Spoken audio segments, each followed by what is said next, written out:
네, 우리 교회 주일학교 학생들이 창립 예배를 준비하면서 교회 이름으로 칠행시를 짓고 동시를 적었습니다. 여러분 한층 올라가시면 우리 4층이 교육관인데요. 거기에 보시면 아이들이 지은 칠행시와 또 동시를 이렇게 작품으로 걸어 놓았습니다. 여러분 예배를 마치시고 나면 꼭 한번 들려주셔서 한번 보시면 큰 감동이 있을 것입니다. 제가 몇 개를 좀 소개를 해드리겠습니다.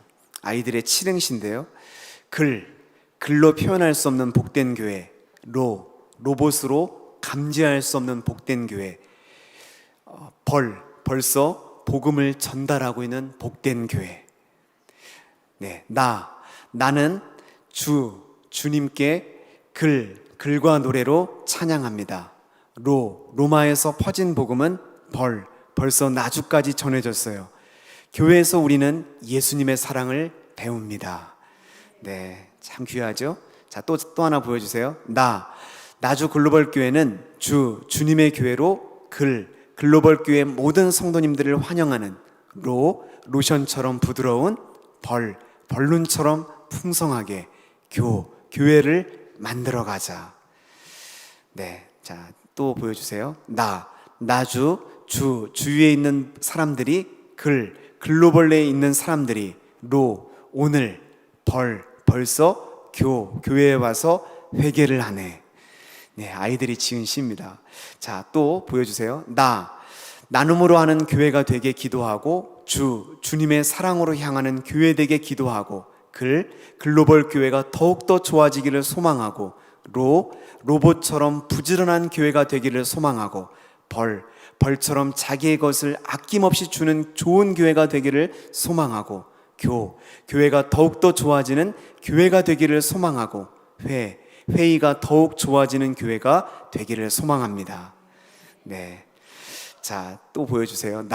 나는 주님 사랑하는 것처럼 글로벌하게 세계적으로 모든 사람들이 로드께 주님께 돌아올 수 있도록 팔 벌려 가슴으로 품고 복음을 전하며 교회가 하나님의 집임을 전하는 전도를 하겠습니다. 그리고 나는 매일 회개하며 회복하는 하나님의 자녀가 되겠습니다. 자, 한 개 더 소개할게요. 마지막으로 나 참 어이없네.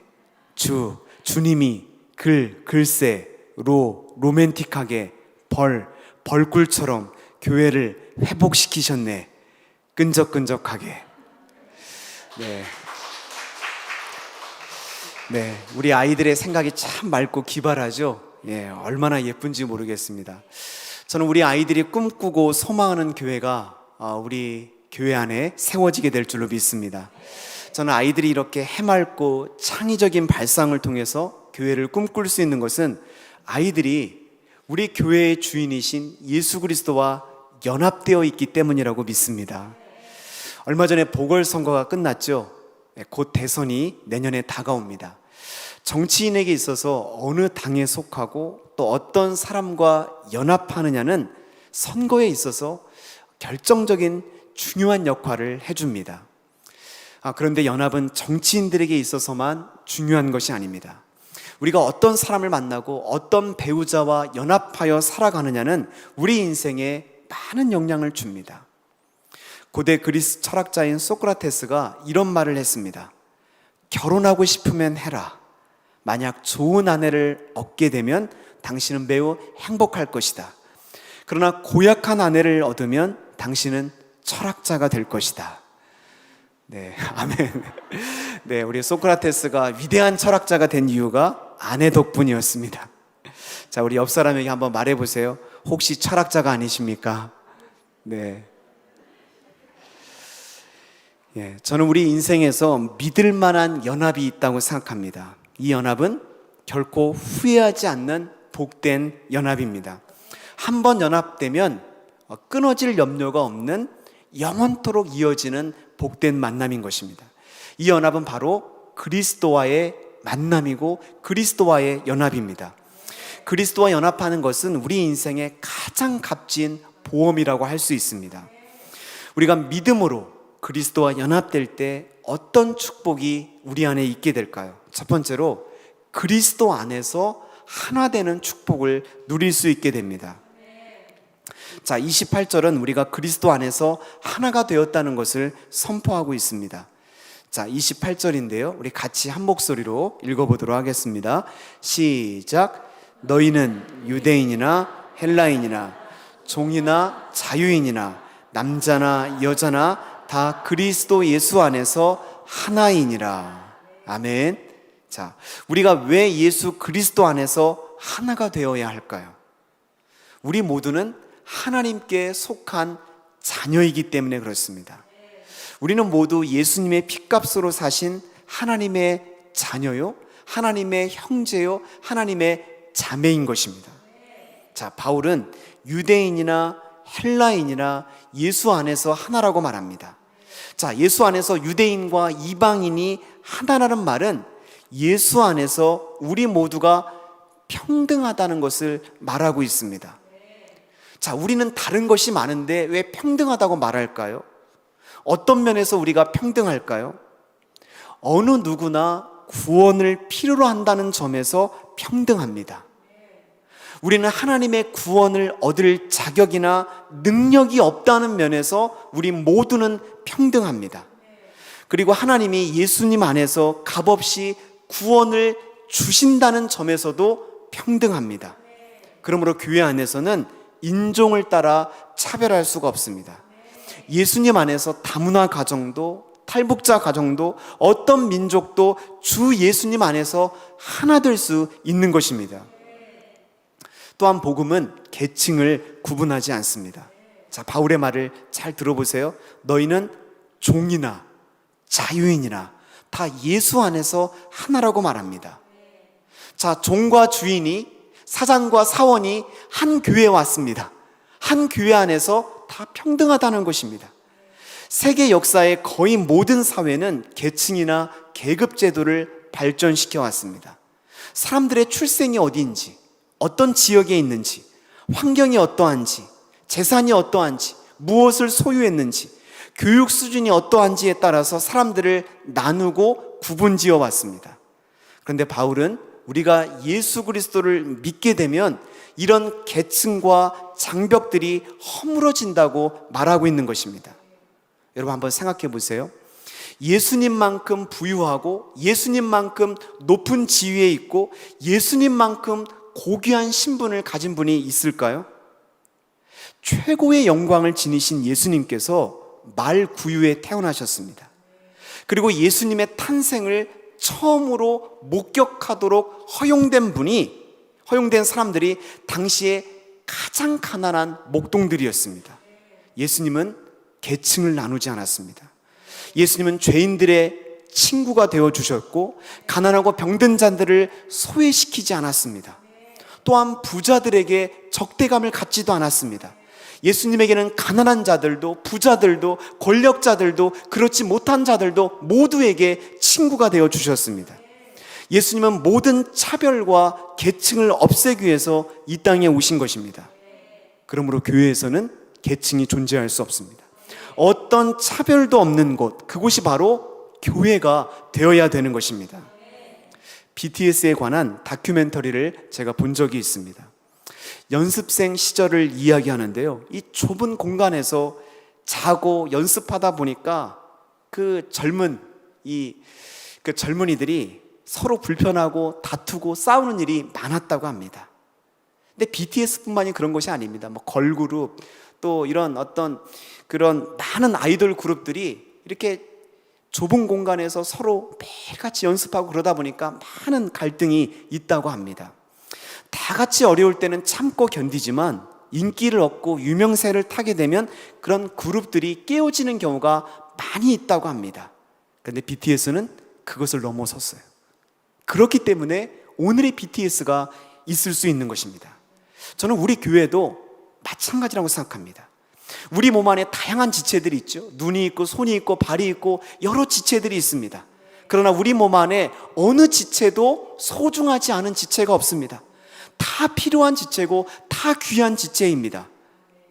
우리가 몸 안에서 예수 그리스도 안에서 서로의 다름을 인정하고 존중하며 우리의 머리 대신 예수 그리스도를 중심으로 다 하나가 될 때 우리 공동체는 건강하고 강력한 공동체가 될 수 있는 것입니다. 지난 월요일에 우리 이동원 목사님과 우리 성도님들과 함께 임자도에 있는 진리교회를 방문했습니다. 이 임자 진리교회는 48명이 예배드리다가 순교한 그런 교회입니다. 공산당원들은 성도들을 죽창으로 찌르고 빨리 안 죽으니까 모래사장에 생매장을 시켰다고 합니다. 그런데 성도들을 죽인 사람들이 공산당 군인들이 아니었습니다. 바로 이웃들이었다고 합니다. 그들에게 공산주의 사상이 들어가게 되니까 함께 살았던 그 이웃들이 타도의 대상으로 변해버린 것입니다. 참 안타까운 것은 48명 중에 13명이 이판일 장로님의 가족들이었다고 합니다. 이 13명 중에 5살, 8살 아이도 함께 순교한 것입니다. 너무 마음이 아프더라고요. 공산주의에 사로잡히게 되니까 그 무고한 아이들조차도 보이지 않고 살육의 대상이 된 것입니다. 자신의 가족들을 무참히도 살해한 이인재 집사님이 그들을 용서합니다. 그들을 보호하고 나중에는 목사 안수를 받고 돌아와서 자신의 가족들을 학살한 임자도에 가서 목회를 합니다. 아버지가 명절만 되면 그렇게도 힘들어했다고 합니다. 가족이 생각나지 않았겠습니까? 사랑하는 부모님이 생각나고 가족들이 생각나서 너무너무 힘들어하고 우셨다고 합니다. 그렇게 아프고 고통스러운데도 왜 그들을 용서하고 그들을 위해 한평생 목회까지 할 수 있었을까요? 복음만이 그 일을 할 수 있는 것입니다. 복음은 모든 사람을 구원하는 능력이기 때문에 그렇습니다. 자신의 가족들을 죽인 원수조차도 사랑할 수 있는 놀라운 능력이 복음 안에 있는 것입니다. 복음은 모든 신분과 계층을 뛰어넘어 하나 되게 만드는 강력한 능력이 이 복음 안에 있는 것입니다. 자, 믿음으로 우리가 그리스도와 연합되면 어떤 축복이 있을까요? 주 예수 그리스도 안에서 하나 될 뿐만 아니라 두 번째로 우리가 영웅 대접을 받으며 살게 됩니다. 종의 신분이 아니라 하나님의 아들로 살아가게 된다는 것입니다. 자, 바울은 우리가 한때는 종이었는데 양자가 되었다는 것을 설명하기 위해서 노마 시대에 엄청난 재산을 상속받게 될 한 소년을 예로 들고 있습니다. 이 소년은 어리기 때문에 후견인 아래에서 생활을 합니다.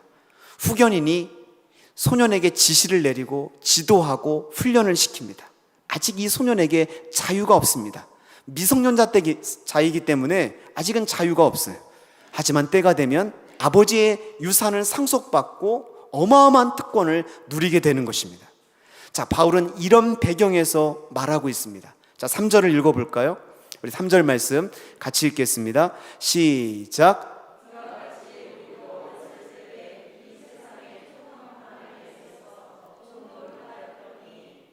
자, 세상의 초등학문은 율법을 말합니다.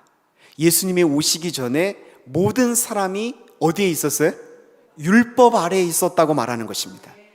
우리는 늘 율법의 기준에 충족되지 못할까봐 초조함과 두려움 가운데 살아야만 했습니다. 자, 그런데 4절에 보면 때가 참에 하나님이 자신의 아들 예수 그리스도를 이 땅에 보내주셨습니다. 그리고 하나님은 예수님을 율법 아래에 나게 하셨습니다. 예수님이 사시는 동안 예수님은 율법의 모든 요구에 다 순종하셨습니다. 율법을 온전히 지켰고 율법의 모든 요구를 다 성취하셨습니다. 예수님은 완전한 삶을 사셨습니다. 예수님께서 완전한 삶을 사셨기 때문에 불의한 우리를 대신해서 우리를 위해 속량할 수 있는 자격을 얻게 된 것입니다. 자, 여기서 속량했다고 그랬죠? 이 말이 좀 어렵습니다. 이 속량이라는 말은 몸값을 다 치르고 주인에게서 노예를 풀어준다는 의미입니다. 자, 노예를 사야 돼요. 노예를 풀어주려면 주인에게서 값을 지불해야 그 노예를 소유하고 있던 주인에게서 노예를 해방시킬 수 있지 않겠습니까? 그런 의미입니다. 값을 지불하고 해방시킨다. 예수님은 율법에게서 우리의 모든 죄값을 다 치루어 주셨습니다. 자, 5절에 보시면 율법 아래에 있는 자들을 속량하시고 우리로 하여금 아들의 명분을 얻게 하기 위해서 이 땅에 오신 것입니다. 자, 따라서 해보세요. 아들의 명분을 얻게 하신다. 네. 자, 이 부분을 영어 성경 RSV 버전에 보면 아들로서 입양되었다라고 번역해 놨어요. 이 번역이 더 정확한 번역입니다. 그리스 로마 시대에는 아들이 없는 부유한 사람이 종들 가운데 하나를 선택해서 입양할 수가 있었습니다. 자, 종이 주인에게 선택을 받는 그 순간에 이 종은 노예 신분에서 아들이자 주인의 상속자가 되는 것입니다. 자, 그때부터 주인의 선택을 받는 그 순간부터 종은 상속자로서 모든 재정적이고 법률적인 특권을 받게 되는 것입니다. 자, 7절입니다. 우리 7절을 읽어보죠. 시작. 그러므로 내가 이후로는 종이 아니요 아들이니 아들이면 하나님으로 말미암아 유업을 받을 자니라. 자, 우리가 예수님을 믿고 하나님의 자녀가 되었다는 것은 우리 각자가 유업을 받을 자가 되었다는 것을 의미하는 것입니다. 자, 고대 사회에서 종이 아들로 입양되는 유일한 경우는 아버지에게 상속자가 없을 때입니다. 자, 아버지에게 상속자가 없어서 똑똑한 종 하나를 선택해서 나의 상속자로 삼는 것입니다.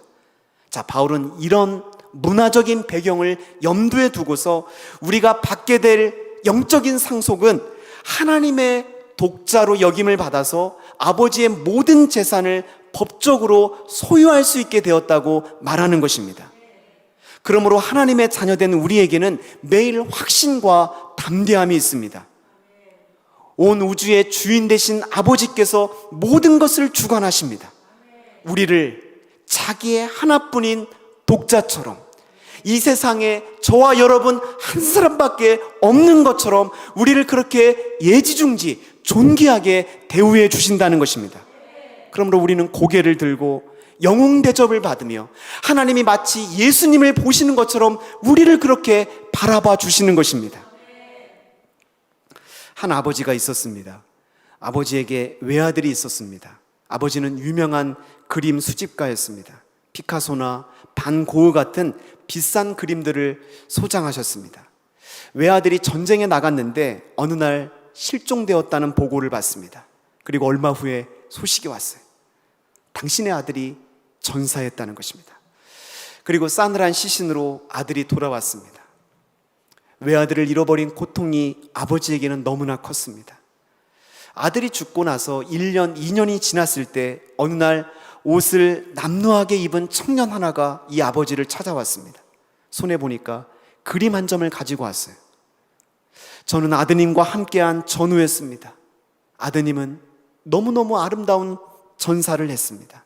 수많은 전우들을 살리고 제 목숨도 살리는 중에 전우들을 대신해서 죽게 되었습니다. 제가 아드님과 교제하는 중에 아버지가 그림을 좋아한다는 얘기를 들었습니다. 저도 그림을 조금 좋아해서 제가 아들의 초상화를 그리고 가져온 것입니다. 아버지가 그림을 보니까 정말 아들의 초상화였어요. 아버지는 자신이 가장 소중하게 생각했던 피카소와 반 고흐의 그림을 제쳐놓고 아들의 초상화를 가장 잘 보이는 곳에 게시해 놓았습니다. 세월이 지나 아버지가 돌아가실 때가 되었습니다. 관리인에게 소장한 모든 그림을 경매에 붙여달라고 부탁을 했어요. 그림을 수집하기 원하는 그림 애호가들이 몰려왔습니다. 사람들은 피카소나 반 고흐 같은 유명한 그림들이 경매에 나올 거라 생각했어요. 그런데 대리인이 나와서 제일 먼저 얘기했습니다. 가장 먼저 경매에 붙일 그림이 있습니다. 딱 보니까 어떤 청년의 초상화예요. 사람들이 웅성거리기 시작했어요. 자, 이 작품을 100불부터 시작하겠습니다. 90불, 80불, 70불, 60불. 한 50불쯤 내려왔을 때 한 남루한 옷을 입은 사람이 손을 들었습니다. 저는 그 아들을 압니다. 그 아들의 초상화가 내게 필요합니다. 그런데 어쩌죠? 지금 저에게는 10불밖에 없습니다. 그러나 그 초상화를 꼭 갖고 싶습니다. 다시 경매에 붙였어요. 50불, 40불, 30불, 10불로 내려와 그 청년에게 아들의 초상화가 주어졌습니다. 사람들은 이제 진짜 좋은 작품이 경매가 될 거라고 생각하며 흥분하면서 그 경매를 기다렸습니다. 그런데 대리인이 나와서 이렇게 말하는 것이었습니다. 여러분께 드릴 말씀이 있습니다. 모든 경매는 끝이 났습니다. 이 모든 작품들을 소장한 분께서 제게 남겨주신 말씀을 여러분에게 전합니다. 아들의 그림을 가진 자가 모든 그림을 소유한 자다. 아들을 얻는 자가 모든 것을 얻는다. 사랑하는 아버지가 아들을 생각해서 아들의 그림을 소유한 그 청년에게 모든 그림을 다 준 것입니다. 하나님께서 우리에게 말씀하십니다. 그리스도를 얻는 자가 모든 것을 얻는 것이다. 사랑하는 여러분, 우리가 하나님의 아들 예수 그리스도를 얻었다면 무엇이 더 필요할까요? 예수 그리스도 안에 모든 신령한 복과 하나님의 자녀가 되는 권세를 우리가 누리게 되었다면 여러분, 우리 삶에 무엇이 필요하고 무엇이 부족할까요? 아들을 얻는 자가 모든 것을 얻게 되는 것입니다. 아멘이십니까, 여러분? 자, 우리 옆 사람에게 말해보세요. 아들을 얻는 자가 모든 것을 얻는 것입니다. 자, 우리가 믿음으로 그리스도와 연합되면 어떤 결과가 일어날까요? 주와 예수 그리스도 안에서 하나 될 뿐만 아니라 우리가 영웅 대접을 받으며 살게 됩니다. 자, 믿음으로 그리스도와 연합되면 세 번째로 가장 강력한 후원자를 우리가 만나게 되는 것입니다. 자, 바울은 때가 참에 하나님께서 아들의 영을 우리에게 보내주셨다고 말씀합니다. 자, 6절입니다. 우리 같이 읽죠. 시작. 너희가 아들이므로 하나님이 그 아들의 영을 우리 마음 가운데 보내사 아빠, 아버지라 부르게 하셨느니라. 자, 이 6절 말씀은 4절과 병행을 이루는 구절입니다. 자, 예수님은 죄인된 우리가 법적으로 하나님의 자녀가 될 수 있는 자격을 확보할 수 있도록 도와주십니다. 왜냐하면 완전하신 예수님이 우리의 모든 죄값을 우리를 대신해서 치루어 주셨기 때문에 그렇습니다. 자, 그런데 성령님은 우리가 하나님의 자녀가 되었다는 것을 실제로 경험하도록 역사하십니다. 여러분, 하나님의 자녀가 되셨습니까? 하나님의 자녀됨을 누리고 있습니까? 그 자녀됨을 누릴 수 있도록 성령 하나님께서 매일같이 우리 삶 가운데 역사해 주신다는 것입니다. 자, 어떻게 성령께서 하나님의 자녀됨을 누리며 살도록 역사하실까요? 자, 첫 번째로 성령님은 우리가 하나님을 아빠, 아버지로 부를 수 있도록 역사하십니다. 여러분, 우리 안에 성령 하나님이 역사하지 않으면 하나님에 대한 믿음을 가질 수 없습니다. 아무리 똑똑한 사람도 성령이 우리 안에 계시지 않으면 예수를 그리스도로 고백할 수 없습니다. 하나님을 아버지라 부를 수 없습니다. 여러분, 하나님을 아버지라 부르고 계십니까? 그것은 여러분의 능력이 아닙니다. 우리 안에 계신 성령이 역사하시기 때문에 우리가 하나님을 아버지라 부를 수 있는 것입니다. 자, 두 번째로 성령님은 기도 생활을 할 수 있도록 도우십니다. 자, 6절에 보시면 아빠, 아버지라 부르게 하셨느니라 그랬죠? 자, 우리가 하나님을 아버지라 부르면서 기도할 수 있는 것이 성령 하나님의 역사라는 것입니다. 여러분, 성령의 역사 없이 기도할 수 없습니다. 성령님은 말할 수 없는 탄식으로 우리를 위해서 기도하고 계십니다. 여러분, 가정에서 혼자 신앙생활을 하고 있는 분들 계십니까? 나를 위해서 기도해주는 사람이 없더라도 성령 하나님께서 나를 위해서 기도하고 계신다는 것을 잊지 마시길 바랍니다. 성령님은 기도의 영이십니다. 저는 차를 운전하다가 기름이 떨어져서 혼이 난 적이 있습니다. 제가 차를 운전하다가 기름이 떨어졌는데 하필 지구촌교회 그 수지성전이 이렇게 가파른 언덕길입니다. 근데 거기를 올라가다가 기름이 떨어졌어요. 그래서 차 중간에 이렇게 세워놓고 성도님들이 오면서 그걸 다 보는 겁니다. 제가 얼마나 창피했는지 모릅니다. 기름이 떨어진 차를 이제 한쪽으로 이렇게 세워놓으려고 이렇게 밀려고 하는데 차가 무거워서 잘 움직이지 않더라고요. 그래서 이 보험회사에서 이제 차가 와서 기름을 넣어줄 때까지 얼마나 이렇게 부끄럽고 창피했는지 모릅니다. 기름 없는 차를 움직이는 것이 힘든 것처럼 여러분, 성령님의 도움 없이 우리의 인생을 살아가는 것은 너무너무 힘든 일입니다. 여러분, 성령의 도움 없이 예배드리고 성령의 도움 없이 기도하고 성령의 도움 없이 신앙생활하는 것은 기름 없는 차를 내가 밀고 가려는 것과 똑같습니다. 여러분, 차에 기름이 있으면 엑셀만 조금만 밟으면 차가 금방 미끄러지듯이 나가지 않습니까? 우리가 성령 안에서 살아갈 때, 성령의 도움으로 살아갈 때 우리가 힘 있는 신앙생활을 할 수가 있는 것입니다. 자, 성령님은 세 번째로 하나님의 실제적인 임재를 경험하도록 도우십니다. 하나님이 그 아들의 영을 우리 마음 가운데 보내사 아빠 아버지라 부르게 하셨느니라. 자, 부르게 하셨느니라, 이 말은 하나님의 임재를 의미합니다. 여러분, 가정에서 우리 아이들이 아프거나 문제가 생기면 아이들도 모르는 사이에 아빠와 엄마가 그 자리에 와 있습니다. 그렇죠? 예, 아픈 아이를 부모님이 떠나지 않습니다. 아이는 잠을 자더라도 부모는 잠을 잘 수가 없습니다. 곁에서 늘 함께합니다. 마찬가지로 우리가 신음하며 고통 가운데 있을 때 성령님은 우리와 함께 계십니다. 졸지도 주무시지도 아니하시는 하나님께서 우리의 아픔 가운데 함께 하시고 우리를 위로하시고 우리가 부르짖을 때마다 우리를 도우시고 계시는 것입니다. 한 자매가 간증을 나눠준 적이 있습니다. 집안이 너무너무 어려워서 길거리에 나가야 될 형편이 되었습니다. 하나님께 간절히 부르짖으면서 하루 종일 기도했다고 합니다. 신앙이 좋아서가 아니라 정말로 내일이면 길거리에 나 앉아야 될 그 형편이었기 때문에 아무것도 할 수 없어서, 어떤 사람도 의지할 수가 없어서, 기도하지 않고는 살 수 없어서 그냥 기도밖에 할 게 없어서 기도했다고 합니다. 당장 내일이라도 길거리에 쫓겨날 형편인데 이상하게 마음이 평안하더래요. 상황을 보면 완전 절망해야 되는데 마음에 평강이 넘치더랍니다. 여러분, 이 평강을 누가 주신 걸까요? 우리 안에 계시는 성령님이 그 자매에게 평강을 주시는 것입니다. 데살로니가 후서 1장에 보면 환난 중에 안식을 주신다고 했습니다. 여러분, 우리가 힘든 일이 있을 때 잠을 못 잔다고 한번 생각해 보세요. 여러분, 힘들고 어려운 중에도 우리가 잠을 자고 일상을 생활하고 우리가 그 마음의 평강을 주시는 이유가 무엇일까요? 성령이 우리 안에 함께 하시기 때문인 것입니다. 또한 성령님은 우리가 사랑과 용납을 경험하도록 인도해 주십니다. 아빠라는 말은 아람어로 아버지의 애칭입니다. 아빠는 예수님이 하나님께 친밀한 기도를 드릴 때 사용한 단어입니다.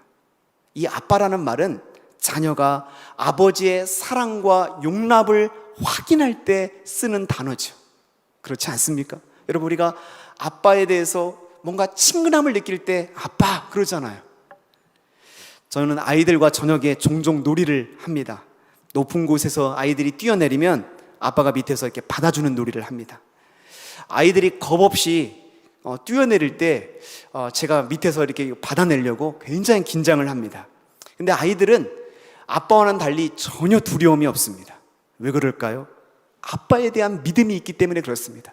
그 높은 곳에서 막 달려옵니다. 그러면 저는 막 정신없이 그 아이를 받아내는 것입니다. 둘이 싸우고 자기들의 잘못을 생각하면, 자기들의 행위를 생각하면 뛰어내리지 못할 수도 있어요. 아빠가 나를 안 받아주면 어떡하지? 이런 믿음이 없으면 뛰어내리지 못하잖아요. 그런데 제가 보기에는 그런 생각이 전혀 없어 보입니다. 아무리 잘못했어도 그냥 무조건 달려와서 뛰어내립니다. 아빠에 대한 믿음이 있기 때문에 그렇습니다. 어떤 행동을 해도 무엇을 해도 아빠는 나를 받아주고 지켜주고 사랑한다는 믿음이 있기 때문에 자기 몸을 완전히 던지는 것입니다.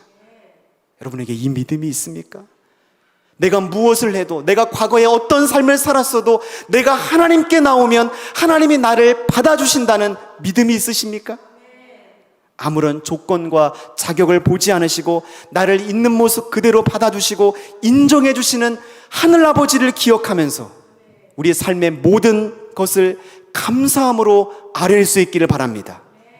주인을 두려워하는 종의 모습이 아니라 아버지의 사랑을 확신하는 자녀들처럼 아버지를 찾고 부를 때 내가 하나님의 사랑받는 자녀이고 주님과 함께 영원한 상속자가 되었다는 것을 성령께서 확신시켜 주실 것입니다. 여러분, 하나님은 회사의 사장님이 아닙니다.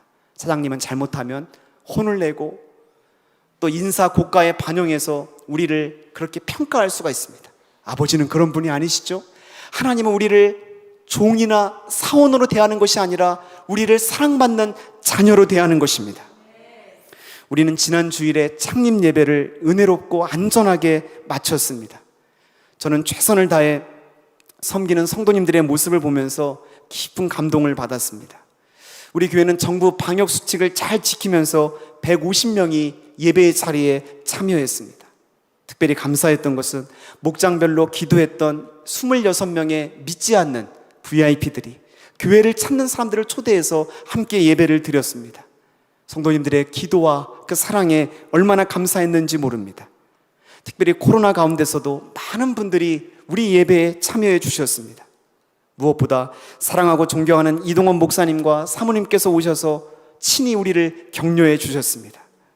이동원 목사님은 지난 주일에 경기대 채플에서 12시 예배를 마치고 3시간, 3시간 반, 아마 4시간 걸렸을 겁니다.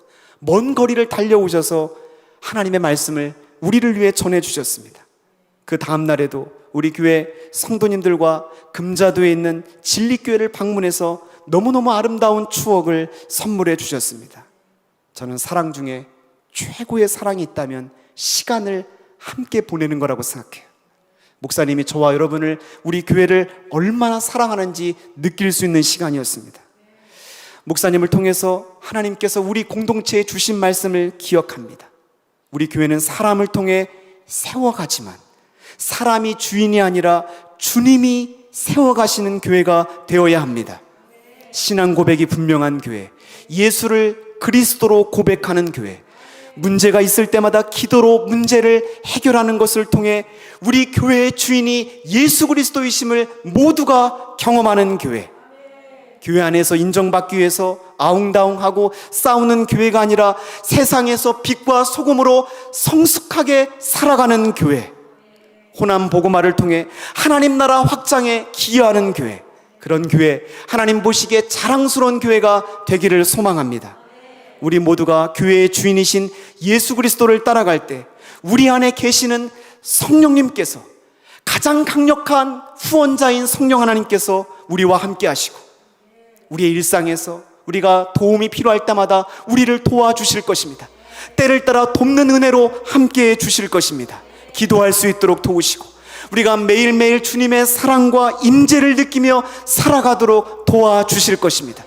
우리를 향한 하나님의 사랑은 변함이 없습니다. 저와 여러분을 하나님의 사랑받는 독자로 우리를 대우하시며 영웅 대접해 주시며 우리가 행복한 신앙생활을 할 수 있도록 인도해 주실 것입니다. 우리 같이 기도하겠습니다.